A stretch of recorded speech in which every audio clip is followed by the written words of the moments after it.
Alrighty, everybody, welcome. We have a lot to accomplish today.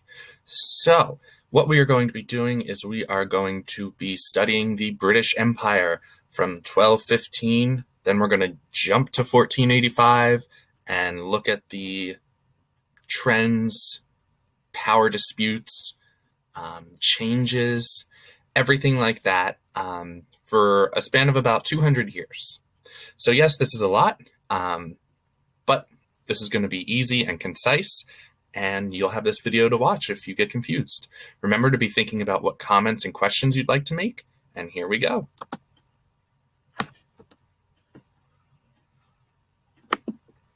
So, before we actually start, think about these questions as we're going through. Think about the why.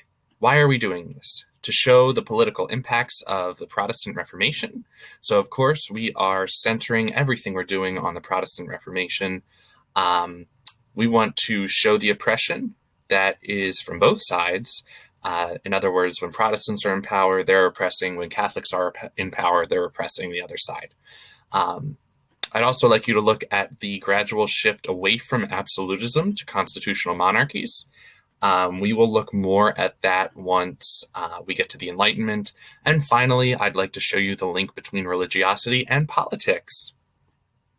So this is a little concise timeline for you guys. You could take a picture of this if you'd like, but there's really no need to. So this is kind of how we're going to take things. So let's start in 1215. So we're still in the Middle Ages. The Magna Carta was a charter or document that was signed by King John of England. It basically allowed nobles and lords and landowners to have certain rights that the king did not. So it was more of a way to check the king than it was to empower people. King John was very unpopular, and so he reluctantly signed the Magna Carta, and it would establish the first English Parliament. Parliament, think of it as think of it as like the House of Representatives or the Senate. It's a legislative body. The monarch is at the top. Nowadays, they have the House of Lords and House of Commons. House of Commons is the more powerful one. House of Lords is like the checker, I guess you could say. And so this is really where we're starting. So we start with, instead of just having a king like we did in feudalism, now we have a parliament. So let's jump ahead about 200 years. Now we're in the Renaissance. So in English history, whenever you study the topic, you will be taught about the War of the Roses. Okay, this was a series of wars between two powerful families. And the reason it's called the War of the Roses is because the Yorks, who are one of the families, were represented by the White Rose, and the Lancasters were represented by the Red Rose. And I want to talk about this idea that the Yorks win the war. So they do, because their name is, and heir is really put on the throne. So the bloodline continues, but it kind of ends in a draw. Henry Tudor, or Henry VII, is going to lead the Lancasters. And he's a Tudor. He's not a Lancaster. So he retains his own name. He marries Elizabeth of York and basically binds the two families together. And they take the throne and rule jointly. Once they get married, they combine the roses to make the image on the right. And this is the first of the Tudor dynasty. So this is going to be King Henry, Queen Elizabeth. All of these people are Tudors, very famous family. These are also the parents of Henry VIII, the guy with the 6 wives, who we're going to talk about soon. And yeah, the War of the Roses was very consequential because it kind of reset the power structures of England. We now have an all-powerful monarch that is who is supported and backed by the two most powerful families in England. So, baby Henry, he's going to grow up and take the throne. He's going to have several children, all of which would hold power at some point. But he's most famous for having 6 wives. The first was Catherine of Aragon. She is the daughter of Isabella and Ferdinand of Spain, who we will be talking about next time. They're famous because of what they did with Columbus.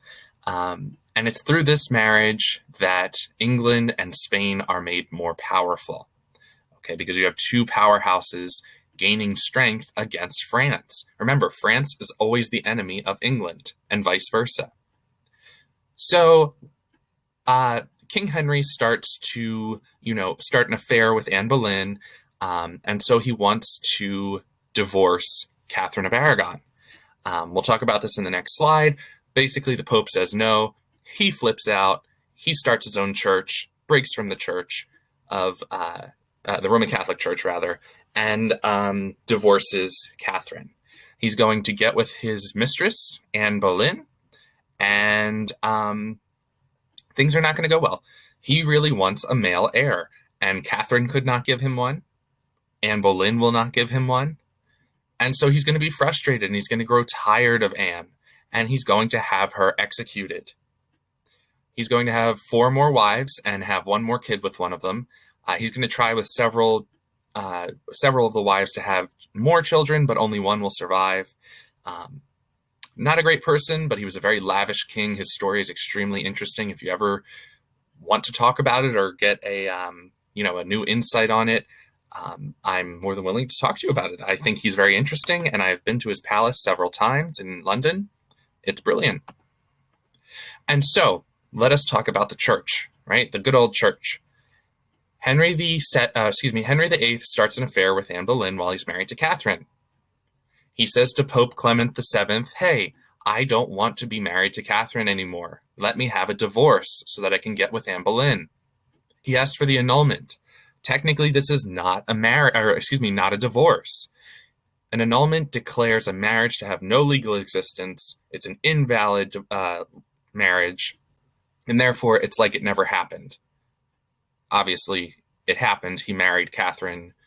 They were husband and wife, and he really is trying to get around the system. The Pope stands strong and says, "Nope, it's still a form of divorce. I understand you want a male heir, but in Catholicism, divorce is a sin." And so Henry doesn't like being told no and breaks from the church. He then creates his own church called the Church of England, which is a Protestant branch of Christianity and is still in existence today.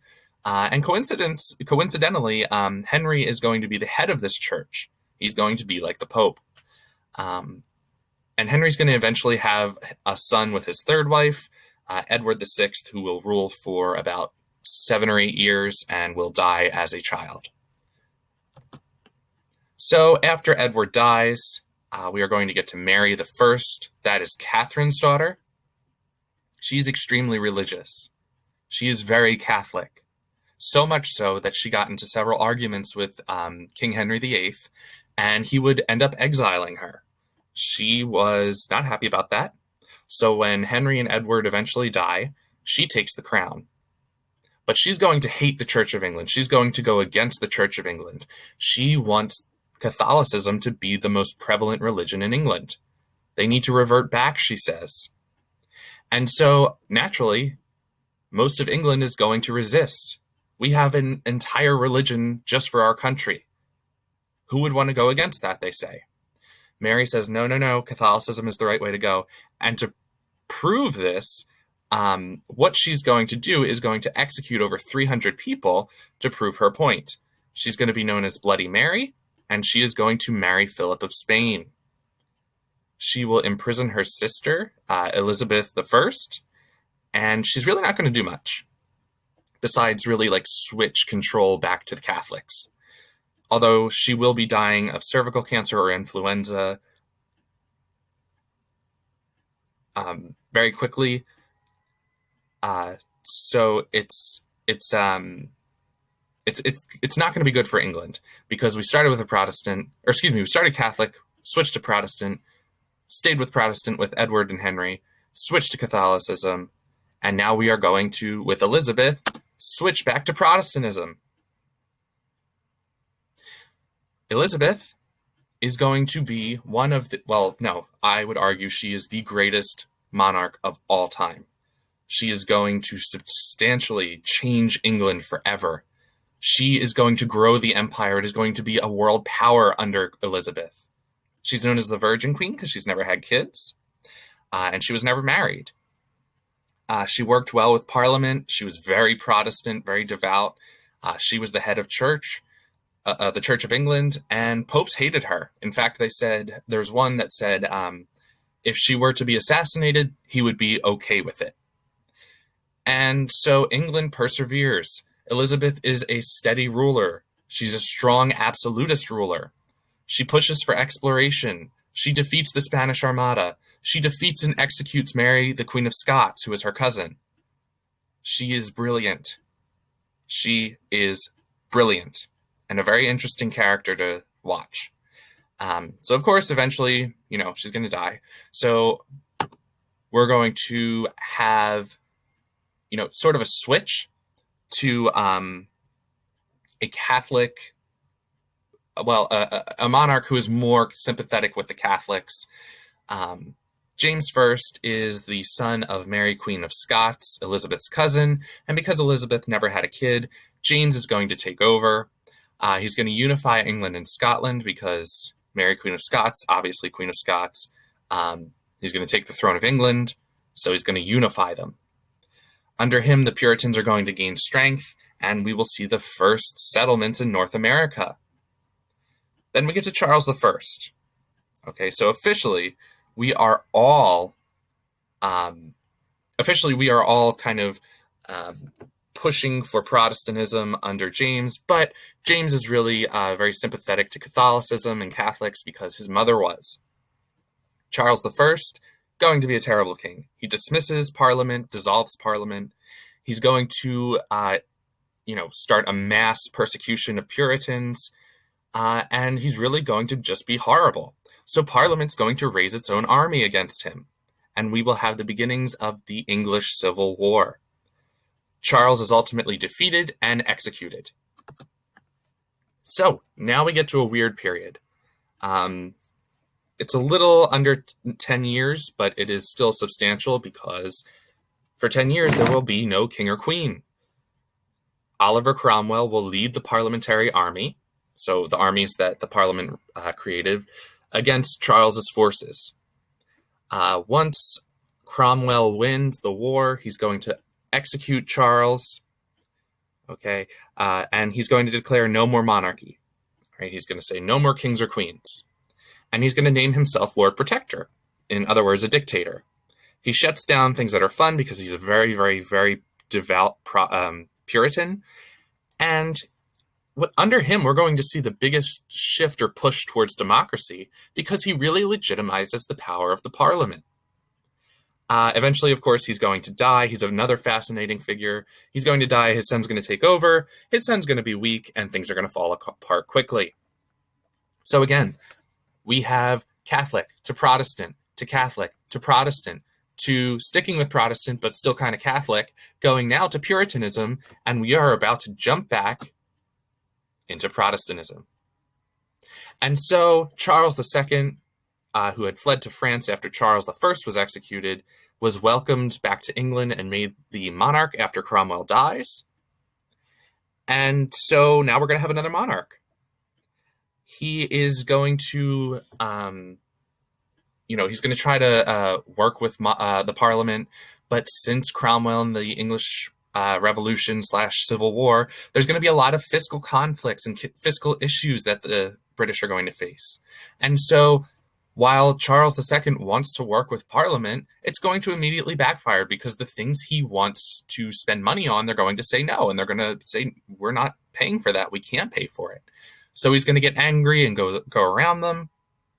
And, he's really going to anger people because on his deathbed, he's going to convert to Catholicism. So he was basically a Protestant on his face, and then he just jumps right into Catholicism and converts on his deathbed. James II, another very difficult figure. He is going to mess things up royally. He openly supports France and Catholicism. Parliament hates him and decides to overthrow him. And obviously I'm simplifying a lot of this, but we're trying to rush through a couple hundred years here. And so James II is deposed. How? Through the Glorious Revolution. Yes, we just had a revolution a couple years ago. Now we're having another one. Parliament reaches out to William and Mary of Orange. Mary is the daughter of James. They're going to say, hey, do you want to come and rule us as the monarch? Ours kind of stinks right now. And Mary's husband, William, is a Dutchman, but he is very Protestant. He's going to raise a fleet, land in England, and march on London. And the reason this is called a Glorious Revolution is because it was bloodless, meaning no fighting happened. Yes, they marched on the city, but no one fought. James II fled before, things could get bloody. And so with the Glorious Revolution, Parliament says, yeah, we wanted you to come back, but you are going to sign this thing, the Bill of Rights of 1689, that establishes a constitutional monarchy. A big push to democracy. It's what the UK still has today. Monarch's still the sovereign, but the Parliament is the legislative body. It gives people, and not just the nobility, rights. And it also, of course, is a check on the monarch's power. So again, we look through this quick little history of all of these monarchs who, we just saw switching under. I mean, again, I'll run through it for you. We started as Catholic. Under Henry, we went to Protestant, went back to Catholic with Mary, then to Protestant with Elizabeth. Kind of was Protestant for a while under the successors, jumped to Puritanism, then we're going to jump back to Protestantism, then we're going to jump back to Catholicism, then we are going to jump back to, for the final time, Protestantism. So, why did I give you all this information? This shows the political impacts of the Protestant Reformation. This shows that we saw both sides, when given power, will oppress the other. And this will really show the shift from absolutism to a constitutional monarchy. So we had someone like Henry or Elizabeth who are all powerful. Now we have a parliament. And finally, this is really the ultimate guide or prime example or case study as to how impactful the Protestant Reformation is going to be on countries like England. So remember, please write your 2 to 3 comments or